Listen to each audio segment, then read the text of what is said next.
मानवता की संकल्पना इतनी व्यापक हो गई थी कि पूरे विश्व को ही मैंने अपने आप में समेट लिया। इसलिए शत्रु के मित्रता में मुझे कभी खोट नहीं दिखी। तक्षशिला में जन्मे मेरे पुत्र ने खंड खंड बटे मेरे टुकड़ों को एक अखंड राष्ट्र में परिवर्तित किया।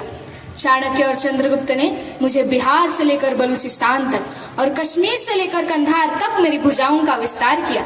सम्राट अशोक के शौर्य ने मुझे ईरान तक फैला दिया। एक हाथ में तलवार और दूसरे हाथ में वेद लेकर मेरे पुत्र शस्त्र और शास्त्र का ज्ञान दुनिया को दे रहे थे। इसलिए भारत एक स्वर्ग भूमि बन गया था। मुझे सोने की चिड़िया कहा जाने लगा और मेरी चमक दूसरे देशों में बैठे लुटेरों और आक्रमणकारियों को लुभाने लगी। अरब, महमूद, तुर्क, तैमूर, मंगोल घोड़े पर बैठकर धूल उड़ाते हुए आए और मेरे मंदिरों का सोना चुरा कर ले गए। मेरे वेद जला दिए गए और मेरा इतिहास छिन्न भिन्न कर दिया। न जाने कितने घाव मेरे बदन पर लगे, पर फिर भी विश्व बंधुत्व का आदर्श मेरे मन पर छाया रहा। न मेरी हस्ती मिटी, न मेरी संस्कृति। मैं परदेसी शमशेरों की चोट खाता रहा, लेकिन फिर भी अतिथि देवो भव दोहराता रहा। मेरी यही शांति प्रियता और विश्व बंधुता अंग्रेजों के लिए वरदान बन गई। और 7 समंदर पार से आए हुए इन सौदागरों ने रात सत्ताओं के तलवे चाटे। नाक रगड़ते हुए अचानक ये कब स्वामी बन बैठे, मुझे भी पता नहीं चला। विश्वासघात की बेड़ियों में जकड़ा मैं मुट्ठी भर अंग्रेजों के जाल में फंस गया। कितनी बार मेरी गरिमा का हनन हुआ, कितनी बार मेरे स्वाभिमान को लूटा गया, लेकिन मैंने भी ऐसे लाल पैदा किए थे जो रंग दे बसंती गाकर हंसते हंसते फांसी पर चढ़ गए थे। जहाज से समंदर में कूदकर समंदर लांग गए थे। ऐसी बेटियां पैदा की थी जो अपने बच्चे को पीठ पर बांधकर अंग्रेजी तक को हिला गई थी। जो हाथ मेरी ओर बढ़े वो हाथ मेरे वीरों ने काट कर फेंक दिए। जो आंख मुझ पर उठी वो आंख हमेशा के लिए बुझ गई। 15 अगस्त 1947 को मैं अंग्रेजों की बेड़ियों से मुक्त हुआ। मेरी यह कहानी बलिदानियों के खून से लिखी गई है। मगर आज 77 साल बाद आपने मुझे एक ऐसा चेहरा दिया है जो चमकते हुए काले बादल की तरह है। एक काला बादल जब सूरज को ढक लेता है तो सूरज की रोशनी उसके इर्द गिर्द फैल जाती है और लगता है जैसे बादल चमक रहा है। आज भी मैं सोने की चिड़िया हूँ, मगर यह सोना गहने वाला सोना नहीं, गहरी नींद में सोया हुआ सोना है।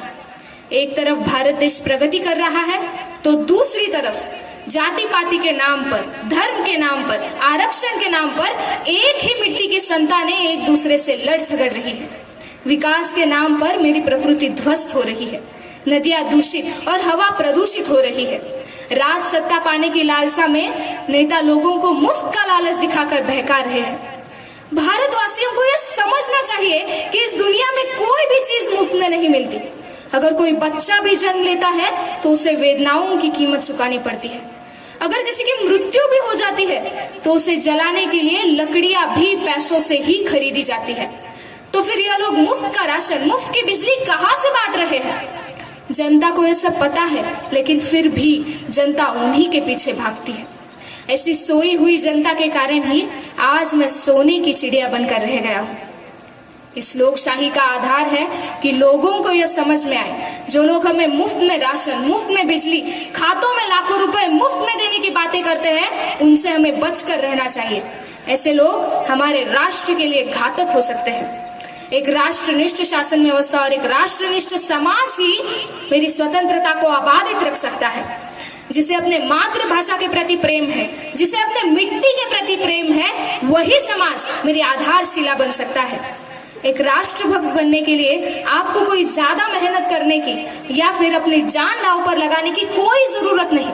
अगर हर भारतवासी अपने अड़ोस पड़ोस का परिसर स्वच्छ रखेगा तो एक झटके में पूरा देश साफ हो जाएगा। राष्ट्रभक्ति में आपने किए हुए छोटे छोटे काम भी बड़ा महत्व रखते हैं।